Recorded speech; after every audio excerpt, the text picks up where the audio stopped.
Hörmətli cənab prezident İlham Əliyev və onun xanımı Mehriban xanım. Mən Xankişiyeva Aygül, İmişli rayonu Qaragüllü kəndində yaşayıram.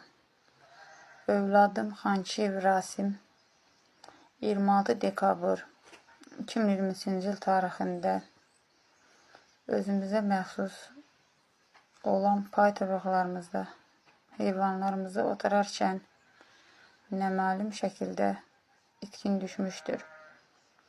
Həmin gün sahədə 11 nəfər şəxs olmuşdur.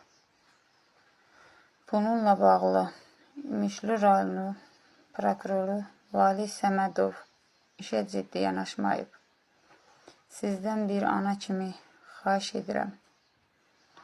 Mənim balamın tapılmasını öz nəzarətinizə götürəsiniz. Əziz prezidentimiz, siz 30 illik işğal